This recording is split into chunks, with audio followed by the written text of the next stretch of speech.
1절부터 6절까지 한번 암송했으면 좋겠는데요. 저도 버벅거릴지도 모르겠어요. 우리 같이 한번 암송하겠습니다. 여호와는 나의 목자시니 내게 부족함이 없으리로다. 그가 나를 푸른 풀밭에 누이시며 쉴만한 물가로 인도하시는도다. 내 영혼을 소생시키시고 자기 이름을 위하여 의의 길로 인도하시는도다. 내가 사망의 음침한 골짜기로 다닐지라도 해를 두려워하지 않을 것은 주께서 나와 함께 하심이라. 주의 지팡이와 막대기가 나를 안위하시나이다. 주께서 내 원수의 목전에서 내게 상을 차려주시고 기름을 내 머리에 부으셨으니 내 잔이 넘치나이다. 내 평생의 선하심과 인자하심이 반드시 나를 따르리니 내가 여호와의 집에 영원히 살리로다. 아멘. 그동안 우리는 시편 23편을 통해서 하나님이 어떤 분이신지에 대해서 함께 살펴보았습니다. 그분은 나의 목자가 되어주시는 분이십니다. 그런데 여호와는 나의 목자시니라는 이 고백 앞에는 먼저 나는 여호와의 양이니라는 고백이 있어야 합니다. 호랑이나 사자가 되기를 원하는 사람, 그리고 내가 그렇게 되도록 하나님께서 그저 도와주시기를 원하는 사람, 그 사람에게는 하나님께서 목자가 되어주실 수 없습니다. 그러나 나는 하나님의 은혜가 없으면 안 됩니다. 나는 하나님의 양이 되기를 원합니다 라고 고백하는 사람에게 하나님은 목자가 되어주십니다. 나의 목자가 되신 하나님은 푸른 풀밭과 쉴만한 물가로 나를 인도해 주십니다. 그곳에서 하나님의 평화, 샬롬을 얻게 하십니다. 삶의 상황이나 형편이 어떠함과는 상관없이 하늘로부터 임하는 진정한 평안과 안식을 누리게 하십니다. 뿐만 아니라 그곳에서 내 영혼을 소생시키십니다. 깨어졌던 하나님의 형상을 회복시켜 주시고 죽은 자와 같이 살아가던 나의 인생을 진정으로 살아있는 존재, 생명으로 살아가게 하십니다. 또 그렇게 회복된 나를 자기 이름을 위하여 의의 길로 인도하십니다. 연약하고 흠 많은 나를 세우셔서 하나님을 드러내십니다. 나를 통해 세상이 하나님이 어떤 분이신지를 알게 하시고 하나님의 그 구원의 역사를 이루시는 일에 나의 인생을 사용하십니다. 그런데 우리가 그렇게 하나님께서 인도하시는 의의 길로 걸어갈 때에 사망의 음침한 골짜기를 지날 수밖에 없습니다. 그렇다 하더라도 목자이신 하나님은 그곳에서도 나와 함께 하시고 나의 하나님으로 나를 만나 주시며 주의 지팡이와 막대기로 나를 보호해 주십니다. 또한 하나님은 원수의 목전에서 상을 차려주시고 기름을 머리에 부어 주십니다. 하나님께서 나를 얼마나 특별하고 소중한 존재로 여기시며 얼마나 나를 사랑하시는지를 알게 하십니다. 그래서 나로 하여금 내 잔이 넘치나이다 그렇게 고백하며 기쁨을 빼앗기지 않는 삶을 살도록 도우십니다. 이것이 5절까지 우리가 함께 나눴던 내용입니다. 이제 오늘은 시편 23편의 결론이라고 할 수 있는 마지막 6절 말씀입니다. 다윗은 6절에서 이렇게 고백합니다. 내 평생의 선하심과 인자하심이 반드시 나를 따르리니 내가 여호와의 집에 영원히 살리로다. 저는 이 구절에서 우리가 묵상해야 할 중요한 내용이 세 부분이 있다고 생각됩니다. 그래서 오늘 말씀은 이 세 부분을 중심으로 나누려고 합니다. 첫째는 하나님의 선하심과 인자하심입니다. 먼저 선하심이라고 하는 말은 히브리 원어로 토브라고 하는 단어를 사용합니다. 좋다라는 뜻이에요. 이 단어가 가장 먼저 그리고 가장 많이 사용된 성경이 바로 우리가 잘 아는 창세기 1장입니다. 하나님께서 세상을 창조하시면서 계속해서 반복하셨던 말씀이 있죠. 보시기에 좋았더라. 보시기에 좋았더라. 여기에 사용된 단어가 이 토브라고 하는 단어입니다. 이 단어를 좀 더 풀어서 말하면 모든 것이 다 좋은 착함이라고 할 수 있겠습니다. 모든 것이 다 너무너무 좋은 착함, 선함. 요즘도 우리가 이 착하다라는 말을 자주 사용하지 않습니까? 착한 식당, 착한 음식, 착한 가격, 착한 제품, 착한 여행, 모든 곳에 착하다는 이 말을 연결해서 결합해서 사용을 하고 있죠. 그럼 그때의 착하다라는 말에 담긴 의미는 무엇입니까? 음식이라고 한다면 그 음식이 가격에 비해서 굉장히 맛도 뛰어나고 양도 푸짐하고 그래서 아주 내 마음에 쏙 든다, 만족한다, 내 기준을 아주 만족시켜준다. 그게 착한 음식이 되는 거죠.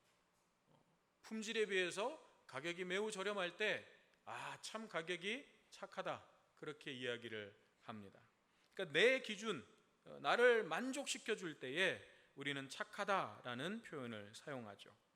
그런데 우리가 사용하는 그 착함의 의미는 사람마다 다 기준이 달라요.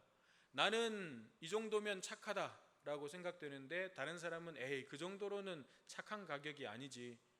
사람마다 기준이 다 다릅니다. 그래서 우리가 착하다라고 하는 그 의미가 완전해, 퍼펙트해 라고 하는 의미는 될 수가 없는 거죠. 그렇지만 오늘 성경에서 말씀하고 있는 토브라고 하는 단어, 참 좋다라고 하는 이 단어는 하나님의 기준을 말씀하시는 거예요. 완전하신 하나님의 기준에서 보실 때에도 만족하실 만한 가장 좋은 것, 가장 최선의 것을 의미하는 것입니다. 다시 말해서 하나님의 선하심이라고 하는 것은 우리의 목자가 되시는 하나님은 우리에게 가장 좋은 것, 가장 선한 것, 우리 인생에 가장 착한 것을 주기를 원하시는 하나님이라는 뜻이에요. 내 기준, 내 취향에서 좋은 것이 아니라 하나님의 눈으로 보실 때 하나님의 기준에 만족이 되실 만한 가장 좋고 가장 선하고 가장 착한 것을 우리에게 주기를 원하신다는 것입니다. 그러면 여러분, 불완전한 내 기준에서 볼 때 좋은 것이 진짜 좋은 것이겠습니까? 아니면 완전하신 하나님의 기준에서 볼 때 좋은 것이 진짜 좋은 것이겠습니까? 당연히 하나님의 기준이죠. 하나님께서 보실 때 하나님의 기준을 만족할 때 그게 진짜 좋은 거예요. 그런데 우리는 어떻습니까? 완전하신 하나님이라고 고백하고 찬양도 합니다. 완전하신 나의 주. 하나님을 향하여 완전하신 분이라고 우리가 찬양하며 고백합니다. 그렇지만 실제 내 삶의 현장에서는 어떻습니까? 늘 내 눈에 만족되는 것, 내 기준에 만족되는 것을 좋은 것, 선한 것, 착한 것이라고 판단하고 있지는 않습니까? 하나님은 완전하십니다. 그 완전함으로부터 나오는 것이야말로 내 인생의 가장 좋은 것입니다. 가장 선한 것입니다. 그래서 로마서 8장 28절은 이렇게 말씀합니다. 우리가 알거니와 하나님을 사랑하는 자 곧 그의 뜻대로 부르심을 입은 자들에게는 어떻게 된다고요? 모든 것이 합력하여 선을 이루느니라. 여기에도 토브라고 하는 단어가 사용되었습니다. 무슨 말입니까? 내 기준에서 볼 때는 안 좋은 것, 나쁜 것이라고 할지라도 하나님의 자녀들에게는 그 모든 것들이 결국은 가장 좋은 것, 가장 선한 것이 되게 하신다는 거예요. 하나님의 만족, 하나님의 기준을 충족시킬 만한 가장 좋은 것이 되게 하신다는 것입니다. 고난과 시련이 있더라도, 아픔과 어려움이 있더라도 하나님은 그것을 통해서 우리를 만지시고 다듬어 가신다는 것입니다. 그래서 나의 삶을 다시 세우시고 내가 온전한 하나님의 자녀답게 살아갈 수 있도록 만드신다는 거예요. 이것이 하나님의 선하심입니다. 이 하나님의 선하심이 오늘 저와 여러분의 삶에도 함께하고 계심을 믿으시기 바랍니다. 그러면 인자하심이라고 하는 것은 무엇인가? 여기에는 히브리어 원어로 헤세드라고 하는 단어가 사용되었습니다. 헤세드는 흔히 사랑이라고 하는 단어로 번역이 되는데 인자하심, 긍휼하심 이런 단어로도 번역이 됩니다. 그렇지만 인자하심이나 긍휼하심과 같은 그런 의미들도 사실은 사랑이라고 하는 그 의미 속에 다 포함될 수 있는 것이기 때문에 어떤 의미로 번역이 되든지 그것은 다 같은 의미라고 보시면 되겠습니다. 그런데 이 헤세드가 말하는 사랑은 좀 더 정확하게 말하면 이런 거예요. 하나님의 언약에 기초한 사랑, 언약적 사랑, 그것이 헤세드입니다. 말이 좀 어려운데요. 언약적 사랑이라고 하는 것은 하나님께서 우리에게 내가 너를 사랑하겠다라고 약속으로 그 사랑을 주셨다는 거예요. 하나님께서 우리를 사랑하시겠다고 약속하셨다는 거예요. 그러면 하나님의 언약, 하나님의 약속이라고 하는 것에는 어떤 의미가 담겨져 있습니까? 우리가 잘 알듯이 그것은 변하지 않는다는 거예요. 그것은 중단되지 않는다는 것입니다. 하나님께서 약속하신 것은 어떤 상황에서도 반드시 그렇게 된다는 거예요. 그러므로 헤세드는 어떤 상황에서도 변하지 않고 끊어지지 않는 하나님의 사랑을 말하는 거예요. 우리를 향하신 하나님의 그 사랑은 우리의 어떠함과 상관없이 우리를 향하여서 반드시 그렇게 이루어진다는 거예요. 우리가 하나님께 정말 헌신하고 하나님의 뜻대로 잘 살아내는 그때에도, 혹은 반대로 정말 하나님의 뜻대로 잘 살아내지 못하는 형편없이 살아가는 그때에도 나를 향하신 하나님의 사랑은 변하지 않는다는 거예요. 나를 향하신 하나님의 사랑은 끊어지지 않는다는 것입니다. 마침내는 그런 나를 하나님께서 건져 올리셔서 다시 세우셔서 다시 소생시키셔서 온전한 모습으로 다시 세우시고야 만다는 것입니다. 그것이 우리를 향한 하나님의 사랑, 헤세드, 하나님의 인자하심입니다. 이 사랑 때문에, 이 인자하심 때문에 우리는 하나님의 선하심을 믿는 것입니다. 우리가 그 하나님의 선하심을 믿을 수 있는 근거가 바로 하나님의 인자하심입니다. 때때로 내가 연약하여 넘어지고 하나님의 뜻대로 살아가지 못하더라도, 심지어 내가 하나님을 떠나서 도망치려고 할지라도 나를 향한 하나님의 사랑은 변함이 없으십니다. 이 세상 그 무엇도, 그 누구도 그 사랑에서 나를 끊을 수가 없습니다. 그렇기에 우리는 사망의 음침한 골짜기를 다닐지라도, 원수의 목전에 여전히 서 있다 할지라도 하나님의 선하심을 믿으며 내 잔이 넘치나이다 고백할 수 있는 것입니다.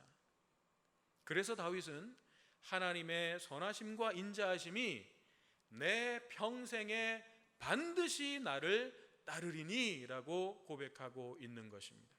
이것이 우리가 묵상해야 할 두 번째 내용입니다. 내 평생에 반드시 나를 따르리니. 여기서 따른다라고 하는 말은 그냥 아무 의미 없이 졸졸졸졸 쫓아간다는 의미가 아닙니다. 영어 성경에 follow me라고 되어 있기는 하지만 그것이 아무 생각 없이, 아무 의미 없이 그냥 뒤를 따라간다라는 의미는 아니에요. 또 이것이 내가 주체가 되어서 나를 따라온다고 하니까 내가 막 앞서서 주체가 되어서 가면 하나님이 그냥 뒤에서 이렇게 따라와 주시는 그런 것을 의미하는 것도 아닙니다. 이 말의 원어적인 의미는 선한 목적을 가지고 끊임없이 추적한다라는 뜻이에요. 하나님께서 선한 의도와 선한 목적을 가지고 끊임없이, 중단 없이, 포기함 없이 계속하여 추적하신다는 거예요. 그게 따른다라는 의미예요. 어떤 목적을 이루기 위해서 부단히 애쓰고 노력하며 달려가는 모습, 이것이 따르리니에 담겨져 있는 진정한 의미입니다. 다시 말해서 우리가 의로운 행실과 우리의 노력으로 하나님의 선하심과 인자하심을 얻기 위해서 내가 쫓아가고 달려가는 것이 아니에요. 오히려 하나님의 선하심과 인자하심이 우리를 먼저 찾아오시고 우리를 향하여 먼저 달려오신다는 것입니다. 하나님의 이런 모습이 가장 먼저 나타났던 곳이 창세기 3장 9절이에요.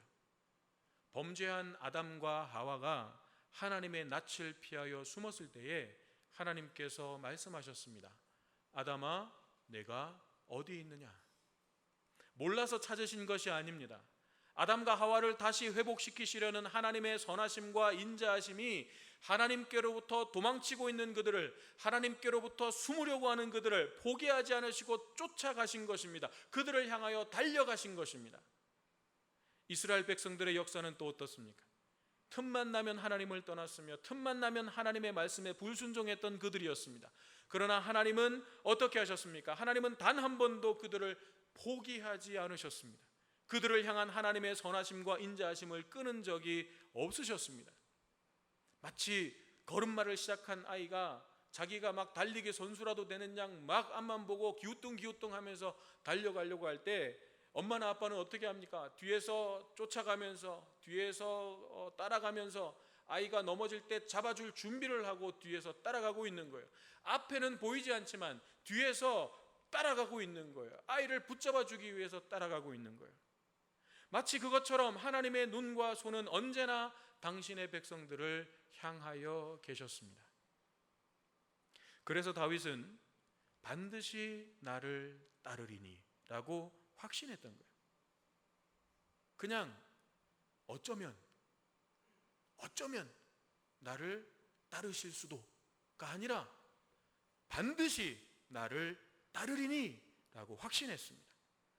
자신의 상황이 사망의 음침한 골짜기와 같았고 수많은 원수의 목전에 서 있는 위태로운 상황이었지만 나에게 가장 좋은 것을 주시려는 하나님의 그 완전하고 선하신 의지가 연약하고 부족하고 흠 많은 나를 기어코 사랑하시겠다는 하나님의 그 사랑의 의지가 나를 추적하셔서 절대로 나를 놓치지 않으신다는 것을 알았던 거예요. 그래서 그는 확신하며 고백합니다. 하나님의 선하심과 인자하심이 반드시 나를 따르리니.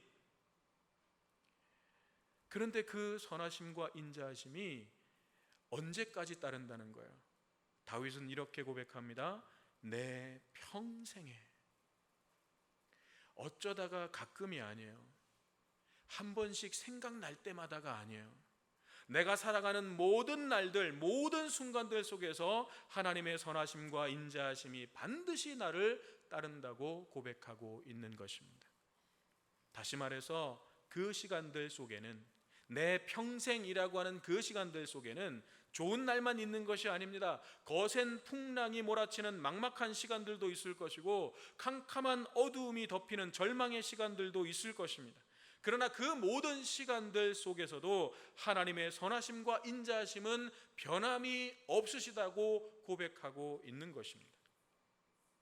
그런데 다윗의 이러한 고백은 지식적인 깨달음이나 관념 속에서 나온 고백이 아니었어요. 자신이 처한 그 현실의 삶 속에서 경험되는, 실제적으로 경험되는 그 경험 속에서 터져나온 다윗의 믿음의 간증 같은 고백이었던 것이에요. 그래서 다윗은 시편 34편 8절에서 이렇게 선포하고 있습니다. 너희는 여호와의 선하심을 맛보아 알지어다. 시편 34편은 여러분들의 성경에도 아마 짧은 설명이 쓰여져 있을 텐데, 다윗이 사울을 피해서 적국이었던 블레셋 땅까지 도망갔다가 거기서 미친 사람처럼 행동하며 겨우겨우 목숨을 건질 수 있었던 그 일을 배경으로 하고 있습니다.